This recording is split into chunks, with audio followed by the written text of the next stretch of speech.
On tourne. Alors, nous sommes en présence du nouveau modèle Y nommé Juniper. Donc celle-là, c'est la version long range 4 roues motrices. Donc entre 450, autour des 400-500 chevaux, 584 km WLTP.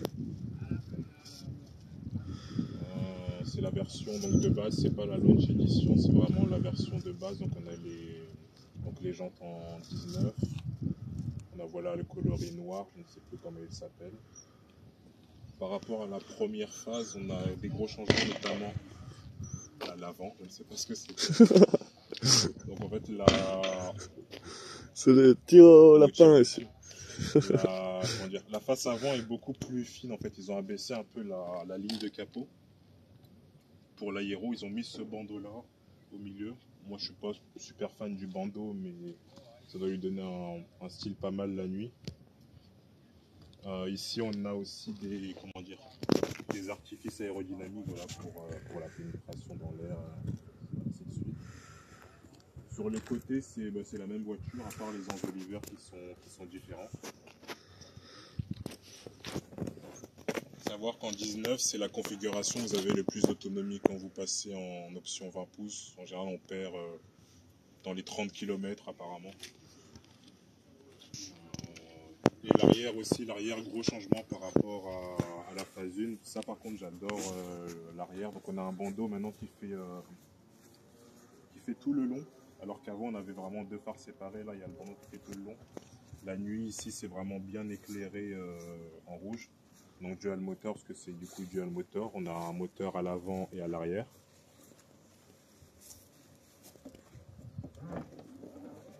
Caillon motorisé la base. Donc le coffre est vraiment immense. On a à peu près 800 litres.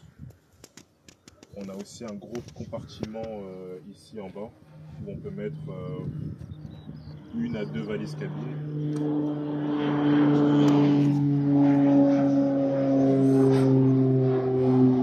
Un petit dessin. On le pitchera après. Donc voilà. Donc, le compartiment est vraiment très très profond. On a le câble ici de Jeep 2.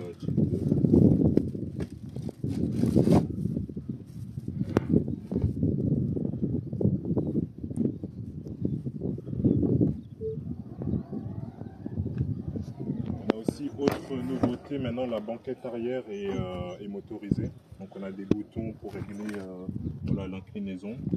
On a aussi comme dans la modèle 3 Highland, si tu viens avec moi à l'intérieur, on a un écran à l'arrière voilà, comme sur la phase 2 des modèles 3. Donc on peut gérer plein de trucs, on peut regarder du contenu, Netflix, etc. Régler la ventilation, régler l'inclinaison au siège. Les sièges arrière sont chauffants. Voilà quoi. Tout ce qu'il faut là où il faut. C'est ça. Là voilà des petits rangements. Et niveau habitabilité, c'est vraiment immense. Si on peut comparer niveau taille, je pense qu'on est l'équivalent d'un AX5. Peut-être un poil plus petit qu'un Q7, mais c'est vraiment... On a le toit vitré panoramique aussi, ils ont mis un traitement. Genre là, on voit la différence ici, la démarcation.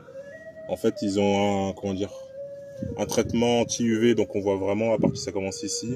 Parce que sur la phase 1, il y a beaucoup de gens qui mettaient des stores parce qu'on était à trop de soleil. Là, c'est vraiment voilà, teinté.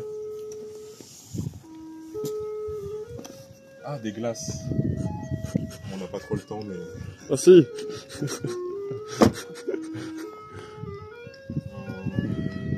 Voilà, ce que je peux vous dire d'autre. Donc aussi, là, très important, maintenant on a une caméra à l'avant. On n'avait pas. Donc là, on a une caméra. Et là, on a tout prévu. Avec il y a un gicleur pour nettoyer. Quand on nettoie le pare-brise, ça nettoie la caméra. Ah, la voiture s'est fermée. Il y en a aussi, je sais pas si